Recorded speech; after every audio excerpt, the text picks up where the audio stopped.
আচ্ছা দাদা, আমাদেরকে একটা কথা বলো তো, এই যে আমাদের পোস্টার বয় নতুন তৈরি হচ্ছে শুভমান গিল অর্থাৎ আমাদের প্রিন্স, এ বিসিসিআই এর কোন প্রিমিয়াম মেম্বারশিপ নিয়ে রেখেছে যে এ এত বাজে পারফরমেন্স দেওয়ার পরেও একে কিছুতেই ড্রপ করছে না?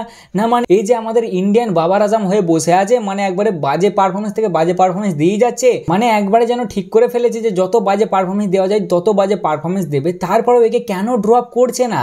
মানে কি জন্যে খেলাচ্ছে একে? আমাদের যে অত সুন্দর একটা তাগড়া ওপেনার বসে আছে বাইরে, ইয়াশাসবি জয়সওয়াল, সঞ্জুর কথা তো বাদই দাও, সঞ্জুকে তো এরা কিছু মনেই করছে না।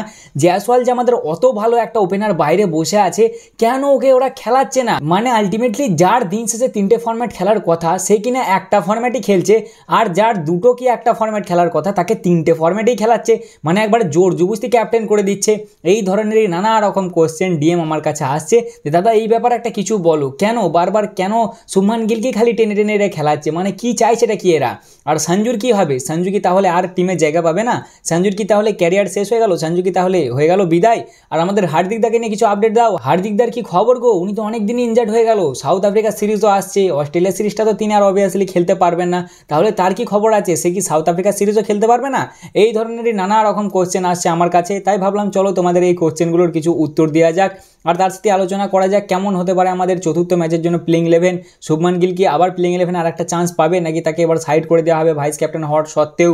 সঞ্জু স্যামসনের কি তাহলে ক্যারিয়ার শেষ হয়ে গেল? আর হার্দিকদার কি হবে? এই নিয়ে কিছু টুকটাক তোমাদেরকে আপডেট দেবো। তাহলে চলো আর বেশি না বকে ভাট, আজকের ভিডিওটা শুরু করা যাক। সবার প্রথমেই আসি সব থেকে বড় ইস্যুটা নিয়ে, মানে আমাদের ক্রিকেট প্রেমীরা যারা আছে তারা একদম মানে খেপে গেছে বলতে পারো, অ্যাকচুয়ালি এক কথায় মানে গরম হয়ে গেছে মাথা তাদের।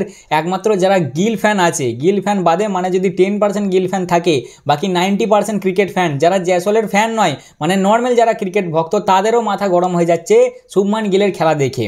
আর কি মারবো না ভাই, মিথ্যে কথা বলবো না, সত্যি আমারও ওর খেলা দেখে মাথা গরম হয়ে যাচ্ছে যে কি করছে শুভমান গিল। সিরিয়াসলি বলো তো কি করছে ও? কি ধরনের খেলছে? ওকে পাটা পিচ দিলেও ও পারফরমেন্স করতে পারছে না, নর্মাল পিচ দিলেও পারফরমেন্স করতে পারছে না, মানে কি?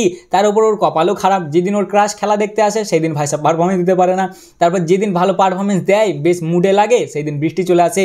গোটা তোমার অস্ট্রেলিয়ার ট্যুরটায় শুভমান গিল একদিন ওই প্রথম টি20টায় আই থিঙ্ক মনে হয়েছিল যে না শুভমান গিল মারবে, এইটা আমাদের শুভমান গিল, সেই দিনও ভাই সাহেব বৃষ্টি চলে এলো, মানে ওর কপালও খারাপ, তার উপরও বাজেও পারফরমেন্স দিচ্ছে।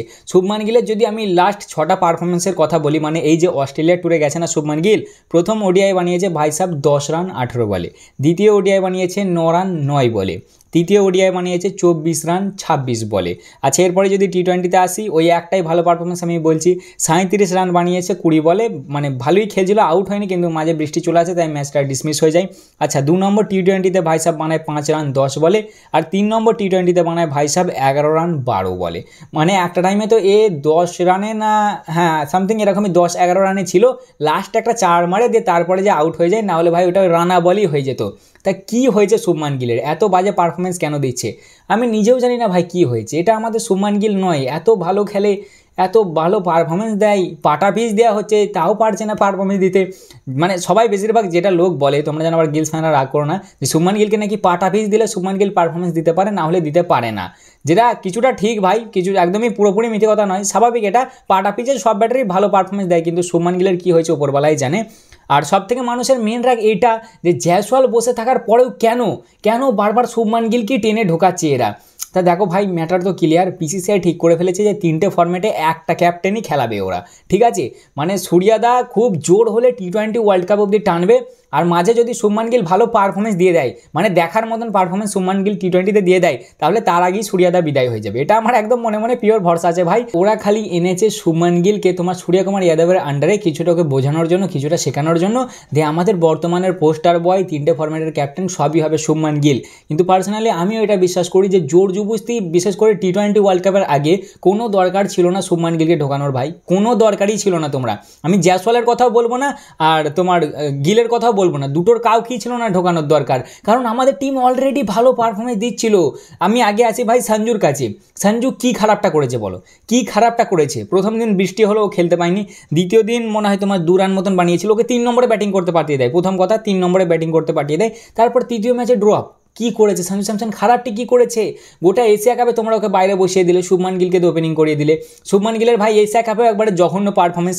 প্রথম ম্যাচে ইউএইর আগেনস্টে 20 রান, দ্বিতীয় ম্যাচে পাকিস্তানের আগেনস্টে 10 রান, তৃতীয় ম্যাচে ওমানের আগেনস্টে 5 রান, তারপর আবার তোমার সুপার 4-এ যে আই থিঙ্ক মনে হয় হ্যাঁ একটা ভালো পারফরমেন্স দিয়েছিল পাকিস্তানের আগেনস্টে 47 রান, তারপরে বাংলাদেশের আগেনস্টে 29 রান, তারপর আবার শ্রীলঙ্কার আগেনস্টে 4 রান, আর পাকিস্তানের সামনে ফাইনালে তোমার 12 রান। তাহলে কেন, কি দরকার আছে ওকে ঢোকানোর এখন জোর জবস্তি? ভাই কি খারাপটা করেছিল? আমি জয়সওয়ালের কাছে যাচ্ছি না এখন, সঞ্জু স্যামসন খারাপটা কি করেছিল? তোমরা ওর সাথে এটা না ইনসাফি করছো না ভাই। অডিয়েন্স যারা আছো, গিল ফ্যান্সও আছো, একটা মানে লয়াল তোমরা একদম সাধারণ ক্রিকেট ফ্যানের চোখে দেখো সঞ্জু স্যামসন খারাপটি কি করেছিল। ওকে যে এত করে বলা হলো, আমাদের কোচ সাহেব যে বললো তুই যদি 21টা ডাক মেরে দিস তাও তোকে বের করবো না। আমাদের ক্যাপ্টেন বলেছিল 7টা ম্যাচে পরস্পর তুই ওপেন করবি, ঠিক আছে, যেমনই পারফরমেন্স দে ওপেন তুই করবি। ও 3টে শতক মেরে দেয় ছেলেটা পরস্পর, তারপরে তোমরা ওকে ড্রপ করে দাও। আর ওর ইয়েটা তো প্লেসটা তো মানে ও যে নম্বরে খেলবে সেটা তো ছেলে খেলা বানিয়ে রেখেছো তোমরা একবারে। গিলকে ঢুকিয়ে পুরো একদম টিমটা বিগড়ে দিয়েছে আমাদের ভাই। মানে কি বলবো, এত বিরক্ত লাগছে না। সব ঠিক ছিল ভাই, এখন না তোমার আরসিদীপের জায়গা ঠিকঠাক হয়, যাই হোক এর আগের ম্যাচে পারফরমেন্স দিয়ে দিয়েছে বলে আরসিদীপ জায়গাটার পরের ম্যাচেও পাবে আশা করছি এটা আমি, বাকি বলা যায় না ভাই। আচ্ছা তারপর হলো তোমার তিলাকের জায়গার কোনো ঠিক নেই, কখন কোথায় ব্যাটিং করে। আচ্ছা সঞ্জুদার ব্যাটিংয়ের কোনো ঠিক নেই, কখনো 8 নম্বরে বলে তুই ব্যাটিং করবি, কখনো ব্যাটিংই আসে না, কখনো বলে তুই 3 নম্বরে ব্যাটিং করবি। মানে কি ছেলে খেলা, মানে একবারে ছেলে খেলা করছে ভাই টি-20 এই টিমটা নিয়ে। কথাগুলো একটু গিল ফ্যান্সদের কড়া লাগতে পারে, বাট যেটা সত্যি আমি সেটা বলছি ভাই, ঠিক আছে, এতে খারাপ লাগার বা খারাপ ভাবার কিছু নাই যে খায়রুলদা এরকম বলছে। দেখো কোনো দরকার ছিল না আর কি দরকার ছিল বলো টি-20 টিমটা ভাঙার? ওই শুভমান গিলকে জোর জবস্তি ঢুকিয়ে একবারে টিমটার তো একবারে যাচ্ছে তাই পার্ট হয়ে গেল।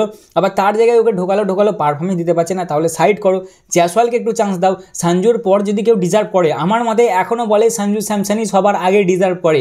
ও খারাপটা কি করেছে ভাই, ওকে বের করে দিলে তোমরা প্রথম কথা। আর দ্বিতীয়ত ওর পরে যদি কেউ ডিজার্ভ করে সেটা হলো ইয়াশাসবি জয়সওয়াল, কোনো ডাউটই নেই ছেলেটা ভাই পোস্টার বয় ও হতে পারে, ওর মধ্যেও সেই অ্যাবিলিটিটা আছে।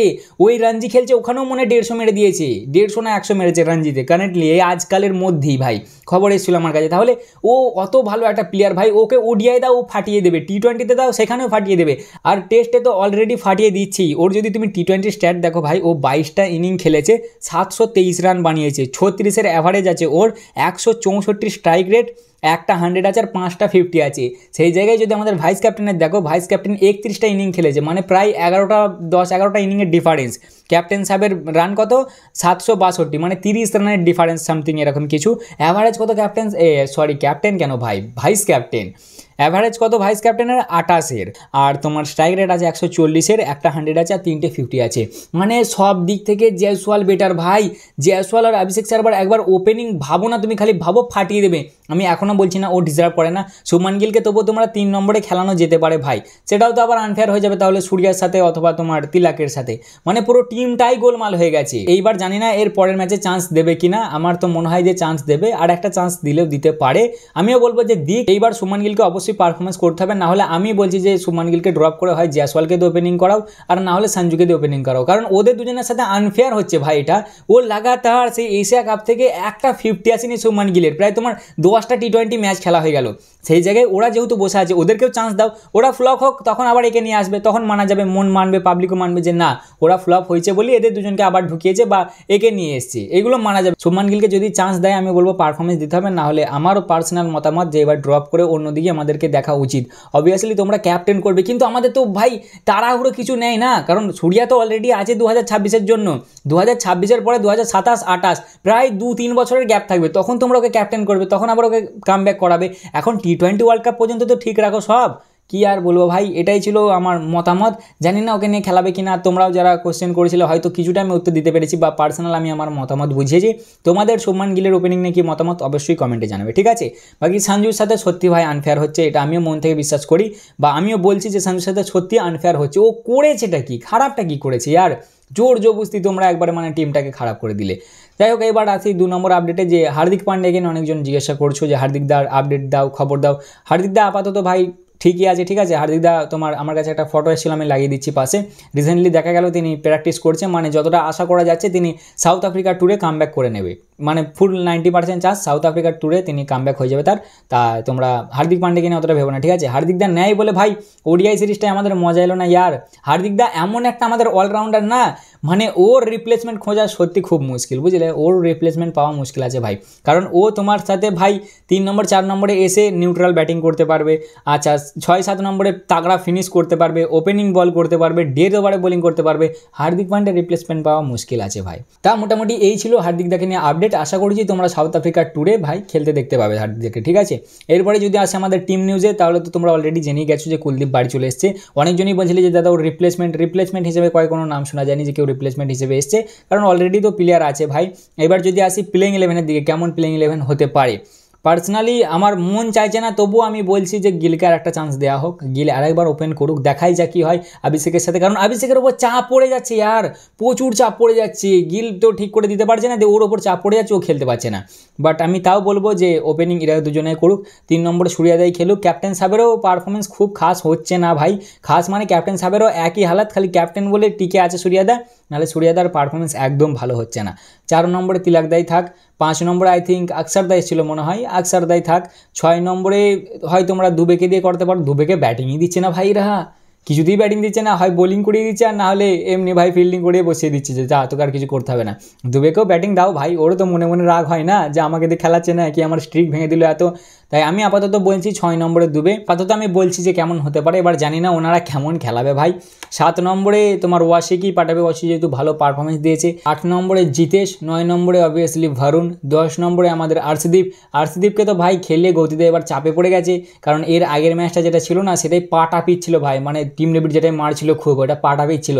ভেবেছিল আর্শদীপকে এত কামব্যাক করতে, বলছে নে একবার কামব্যাক করিয়ে দিই, মার খাবে দিয়ে আবার বসিয়ে দেবো, কিন্তু ও ভাই সব তো উইকেট নিয়ে নেয়। মানে কি ভাবো আমাদের টিমটা কেমনভাবে চলছে যে আমাদের টপ উইকেটটাকে নাকি প্লেইং 11-এর জায়গা করাতে পারছে না। বুমরার আর্শদীপ প্রায় সেই T20 ওয়ার্ল্ড কাপের পরেই প্রথম ম্যাচ খেললো। যাই হোক, এর আগের ম্যাচে যা পারফরমেন্স দিয়েছে অবভিয়াসলি 9 নম্বরে আই থিঙ্ক, না 10 নম্বরে আর্শদীপ আর 11 নম্বরে বুমরাদা, ঠিকঠাক হলো তো? ঠিকঠাক হয়েছে কিনা কমেন্টটা অবশ্যই জানাবে। হ্যাঁ, তাই এরকমই কিছুটা হতে পারে প্লেইং 11। বাকি তোমাদের প্লেইং 11 আর এই সব কথাবার্তা নিয়ে তোমাদের মতামত অবশ্যই কমেন্টে জানাবে। তাই এই ছিল আজকের ভিডিও, কেমন লাগলো অবশ্যই জানাবে, ভালো লাগলে লাইক কমেন্ট শেয়ার অবশ্যই করবে। দেখা হচ্ছে আবার পরের ভিডিওতে, চলো ততক্ষণের জন্য টাটা।